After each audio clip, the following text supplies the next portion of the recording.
This video is going to be about body paragraphs, topic sentences, thesis statement. And similar to the work we've already done, this one's not going to be tied to any specific um, example paper or grade norming or anything. I wanted to review some ideas uh, that have come up in our previous major term papers and that I think we're going to need heading into our fourth paper. So just imagine here that this is the end of the introduction. Maybe their introduction ran long and it's spilling over here onto the second page. Um, and then toward the end or at the end of the introduction, once again, we'll encounter the thesis statement. And let's pay a little bit of attention here to some of the moves that are going on here in this thesis statement. So, um, where is the main sort of assertion? Where's the main argument going on here? And we can find um, my argument is that, and then we're going to have a because statement. So this one's a little bit inverted or reversed, sort of. Um, Here is the actual main part of it. Um, my argument is that Alabama A&M University is the best institution, higher education in Alabama. That's the that's the actual argument. I think it's got a typo here. So this is like the main sort of idea, the main message that should be carried, that will be carried through the rest of a paper. We should see this argument come up over and over and over again, whether it's in the topic sentences, whether it's in the actual substance of whatever you're going to write about, analysis, strong response, critical response, whatever it happens to be. We need to see this come up over and over again. Um, so that's something here. Let's highlight this. I don't know, in green. But also because of, so my argument is that this is the best in Alabama because of stuff. What is the stuff? Because of a particular picture of value. So of value conveyed by statistics in the articles, the richness of culture and heritage in the Huntsville area presented in the text. So look what we're doing here. Let's do these in blue. Richness of culture as presented in the text, and my own personal experience on and off campus that coincides with the author's assertions. So look at these blue things. We have in here, we have green. This is the main argument. And by the way, when I'm doing, green and blue and all these things, these aren't, these are just to help you see the different parts of the writing. This is not something to emulate or duplicate or anything like that. We have the main argument. And we have then in blue we have the different areas, the support, the examples. Those are the parts of the thesis statement that are going to serve as a roadmap later on in the paper. Um, I hope you can see that. I hope you can see that relationship that I'm arguing that because of these things, this is true. This is my argument. And the same idea can be applied to, to virtually anything. My such and such book is my favorite book because of X, Y, and Z. The best car in the world is blank car because of this, that, and the other. This is, I really don't like to boil it down to something as formulaic as what we're doing here, but I need you to see this because a lot of you aren't getting this part. And again, it's not that it needs to be this formulaic expression. It's that I want you to see the relationship between what you say you're arguing and that there are other stuff to support your argument. Um, okay, let's not linger on that too much longer. Well, then what is this all up here? Despite there being numerous quality college and university to choose from, according to data and contained in my two texts, this this is a statement that would probably have been set up, as we've seen in our work with introductions in weeks past. This is an idea that would probably be set up in the introduction. And this for this example, we would expect to have seen discussion of how there are lots of options, there are lots of great places to study. Um, some offer these type of benefits, others lack these type of benefits. And while there are lots of really good places, there's one in particular that stands out. That's how you get a statement like this. And that's the type of discussion in which a main idea like this would emerge. So try not to think of it as just plopping down a thesis statement and some examples from some texts. What type of discussion is that part of? How do you get there? How do you get to the point where you're making that kind of claim? Try to keep that in mind too. It doesn't have to be in this specific construction. The paper that I'm pulling this type of information from, it's this is a little bit I don't even know how to characterize it. It's there's a much more straightforward way to compose thesis statements if that works for you more. So don't think you have to do it in this sort of, you know, constructing this despite or although or all things considered. You don't have to do this move up front here if you don't want to. You can move it to the end of the sentence. You can do it in a sentence previous to the thesis statement. It doesn't have to be so, I don't know. There's lots of commas and lots of grammar going on in here. So if this construct sentence construction, if you find it challenging, don't worry about it. There are other ways to do it. Um, let's see, what do we got here? Um, Once we have that type of thesis statement, this is something, again, we've talked about before. When we get to the place where we're going to start composing our body paragraphs, and keep in mind, a lot of you, for some reason, don't want to or don't like to write summary paragraphs, even though they've been required for our term papers. Um, please follow the directions and pay attention to the instructions. We're not going to review that here because that's not the point of this lesson.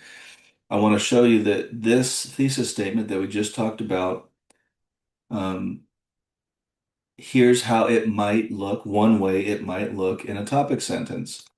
In order to lay the foundation for my argument, that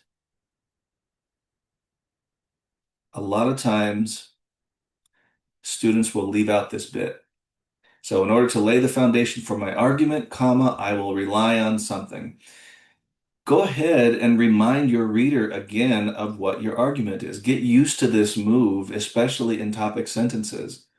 This is called signposting or transitioning. There are other ways of doing this, but reminding your reader, focusing your reader on what it is you're up to in your paper is a good thing. You might encounter, specific instructors or disciplines or even, other situations. This is going to depend on probably your discipline or your major, your career path. But by and large, clarity is a good thing. I would much rather have somebody tell me, hey, you don't need to repeat this over and over and over again. I get it. Okay, fine. Fair enough. But until somebody tells me that, I'm going to let them know exactly what I'm up to. I don't want to leave it up to my reader to infer or guess at or otherwise assume what I mean. I want to let them know exactly what I mean. So in order to lay the foundation for my argument that AMU stands out as number one, so in order to do this, I'm going to rely on some things. I'm going to rely here on the logic inherent to stats represented in each article. If we go back up to the thesis for a minute, um, here we could say my argument is that because of statistics in the articles and then some other things, but we have now logical coherence or cohesion, I should say, logical cohesion or this idea of flow. We're taking one small aspect of our thesis statement and we're focusing in on it here in this topic sentence for the sake of this body paragraph. Um, Once we have that established, then we've echoed our main stance or our argument. We've pulled out one area. A lot of you want to smush together three or four or five different uh, ideas that you're going to discuss in your body paragraph in just one sentence. Try not to do that.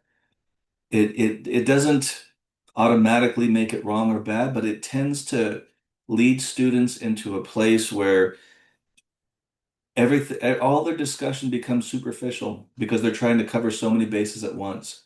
If you just focus on one thing here in a topic sentence, it'll help you just focus on one thing in the body paragraph. And that'll give you enough space and enough time to fully develop and fully elaborate and expand on whatever it is you're writing about. In this example, we're talking about rhetorical analysis.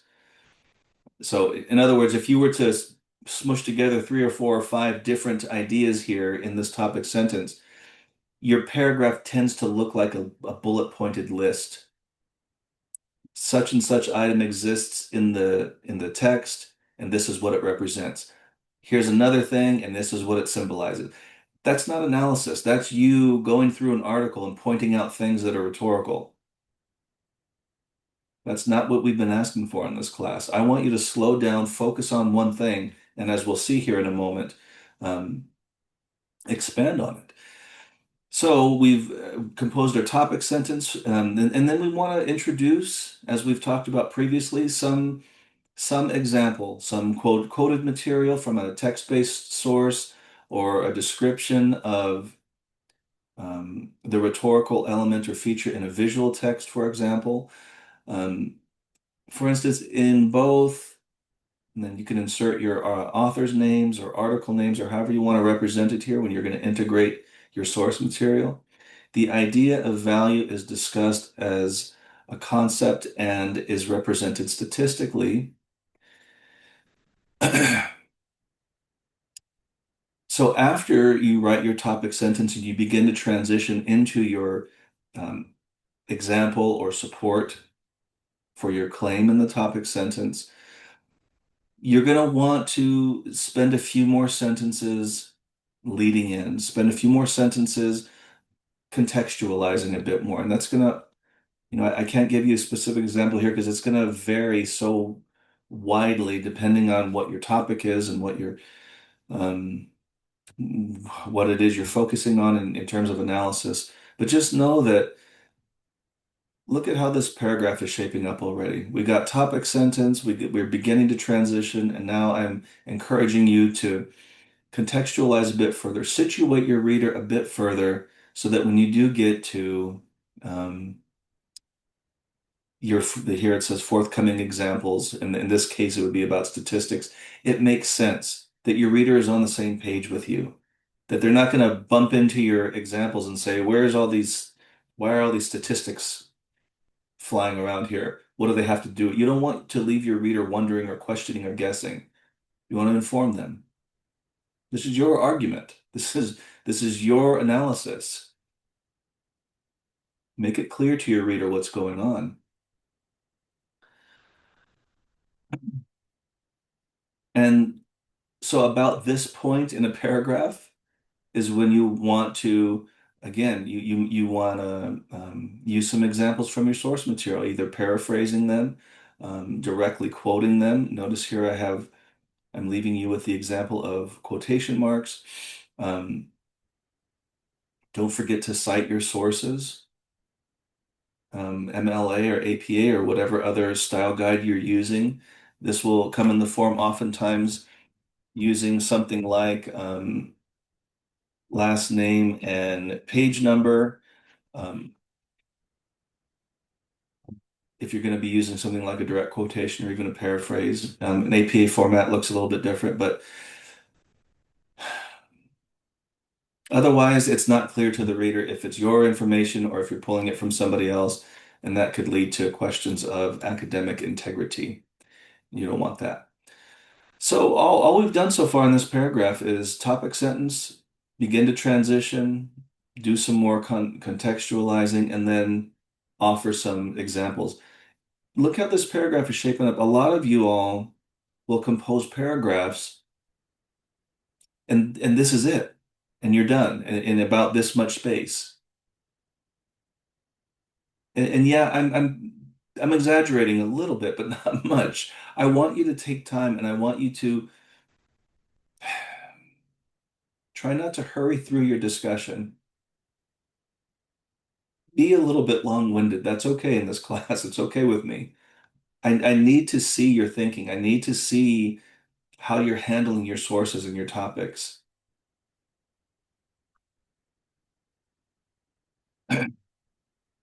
After you've provided your examples and done all these moves up here so far, look, there's a big section coming up. This is when you start to get into the actual, in this case, analysis. What you hopefully will have done by pulling out some source material and holding it up for your reader to have a look at, what you're doing is you're offering sort of proof or evidence of your claim. What do I mean by that? Going back up here to your topic sentence and then even remembering your thesis statement, if your claim is that in this case, AAMU is one of the best schools in Alabama. And to make that argument, you're going to rely on statistics from your sources. That's what this topic sentence is saying. Here, you will have pulled out some quotes, let's say, some statistical quotes from your sources. Now they're going to become your proof. Proof of what? Well, proof of your claim. Your claim is that AAMU is the best school. Here goes these stats. That's your proof of your claim. Okay, but it doesn't stop there. You've got to take care to fully expand and fully elaborate why that is. Why is it that supposedly stats, the logic inherent to statistics and statistical analysis, why does that prove anything? Why does that substantiate your main claim? Why is that significant? You'll hopefully have lots of sentences that say statistics are important in creating, evoking certain thoughts or um, composing certain images in people's minds or putting them in a particular frame of mind. You're gonna explain why statistics are important or even relevant to your claim. Your claim, once again, whatever it happens to be, how is your proof, in this case statistics, or not how, why does that matter? Why does that matter to whatever it is you're arguing?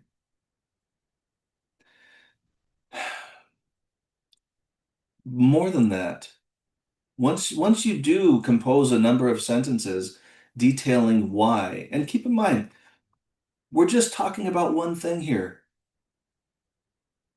Imagine if you have laid out three or four or five ideas in your topic sentence that you plan on analyzing in your paragraph, and then you only write, 10 lines. We're all the way down here, and we're just focusing on one. Again, this is the direction I'm hoping you're beginning to head in when you're going about responding to these prompts, in this case, paper number 4. A lot of you are, and it's a really neat thing to see. But I really want to, I don't know, I really want to make sure we're headed in that direction, in a very fruitful and effective direction. Once you are, once you have discussed why whatever rhetorical proof or evidence of your claim you have is important, is significant, you got to talk about how it works and try to keep things in terms of audience here. How is it that when a member of the audience encounters statistics, how can they go from, let's say, being on the fence or disagreeing Maybe somebody doesn't agree with you that AAMU is the best place around. Suddenly they see some of the statistics that you present and they're beginning to get persuaded. They're beginning to agree with you. How does that happen? Are statistics magic? No, but they can be persuasive. They can be convincing. How does that happen? I'm not looking for you to provide right answers or correct answers or any of that. I just want to see how you're thinking. If you claim that statistics are the things that are proving your argument that you're right, how does it happen? I want to see sentences like this. When the audience encounters statistics such as these, they probably think that what? They probably react by what? I want to see sentences like this. You suppose you put your best thinking cap on and you tell me what is going on with the audience when they encounter your proof of whatever your claim is.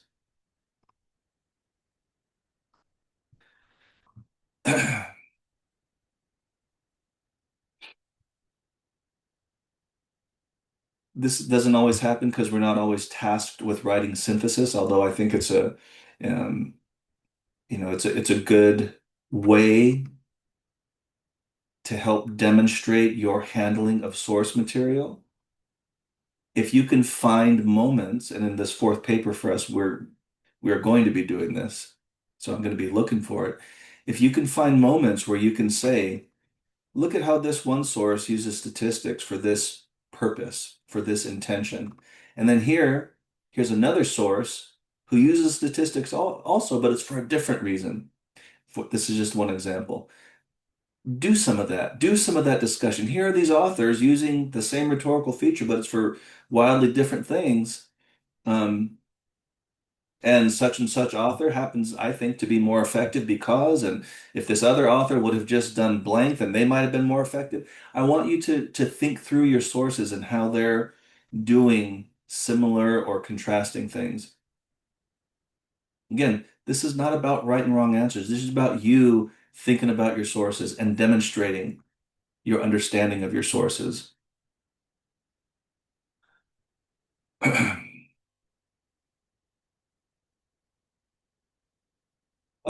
Just as we've done all semester and been practicing and working on it, I want you to also find moments where you can insert your own insights and opinions and experiences or your voice.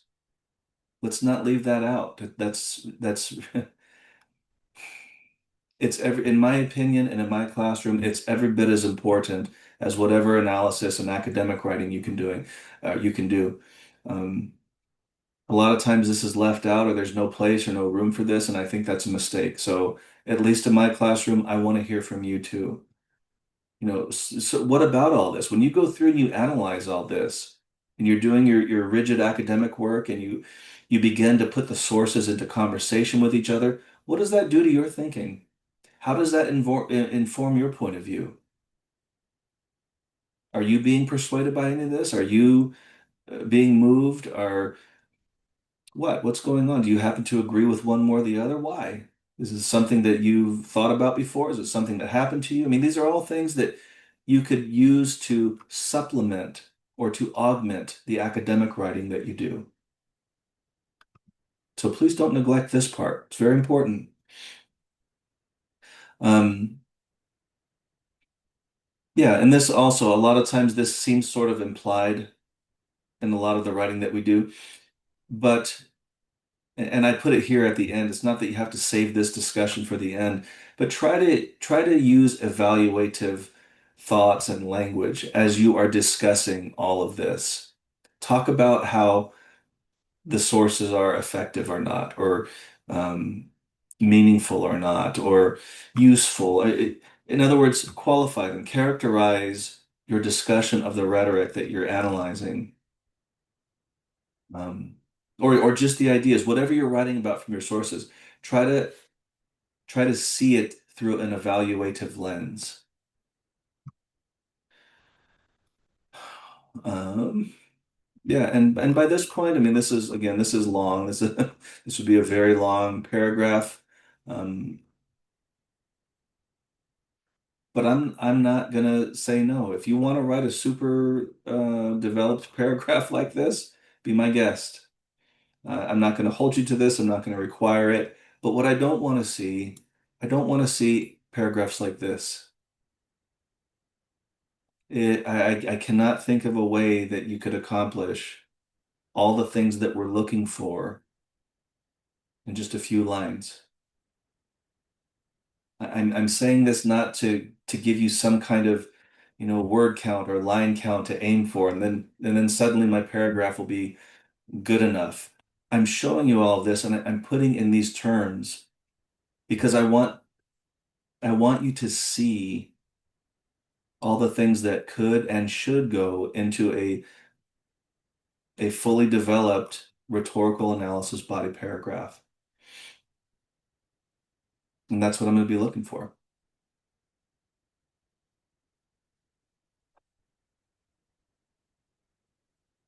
Yeah, there's my. Okay, that's one paragraph on one rhetorical feature or element. In this case, we were talking about statistics from your sources. And remember, I'm sorry for all the scrolling I'm doing. Remember, in our thesis statement, what did we have? We have statistics, we have culture and heritage, and we have personal experience on and off campus. All of these things are coinciding or related somehow to in this example, the author's assertions or main claim. So we have these three areas: stats, um, culture and heritage, and my own person or the person's own personal experience. So without even looking at what's coming next, we can anticipate it's probably going to be about one of those things, or it should. And that this is the so-called roadmap effect. This is what we've been talking about all semester. So I will further substantiate my argument. Here comes a little bit of the main claim or what we encountered in the thesis statement. We're going to see a bit of that again. My argument that AAMU is number one. Okay, we see that how it's repeated, how it's echoed here. Um, by focusing on culture and heritage. So that is the reminding, the hearkening back to the thesis statement for your reader's sake and also for your sake, so you can remain on track. But look what we did here. There's also a bit of transition. In addition to the persuasive effect of logic demonstrated in stats. So in addition to the thing that I just wrote about, that's how you transition. That's how you go from here to now something new. In addition to all that, I'm going to further argue that AMU stands out as the best by focusing on culture and heritage.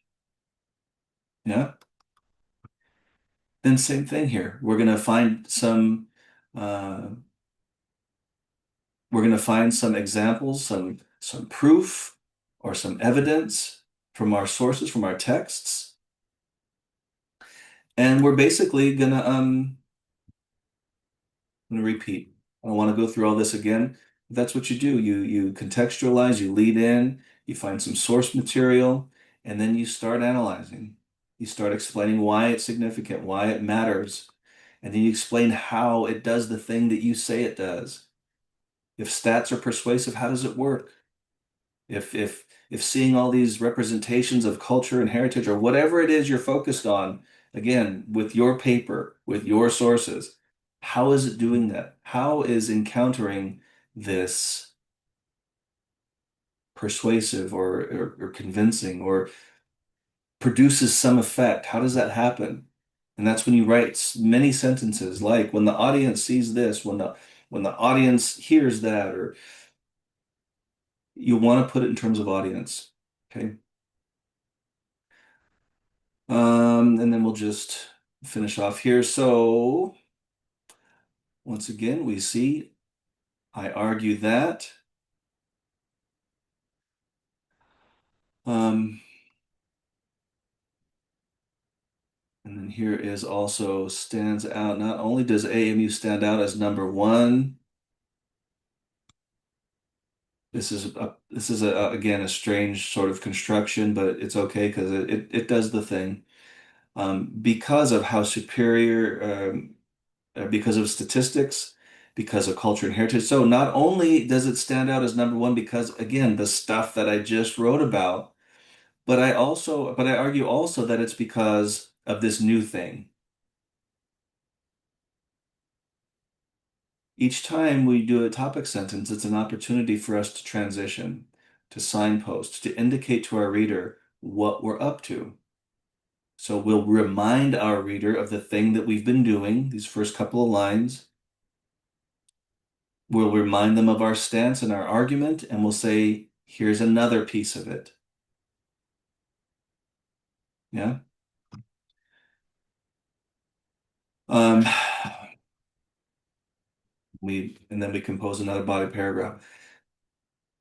These are three body paragraphs. Well, these two are a little, I didn't want to repeat all the same stuff we just talked about, but you're gonna do similar things through it all. Um, hopefully this is helpful. Please be in touch with me if you want to talk about any of it. Okay, bye.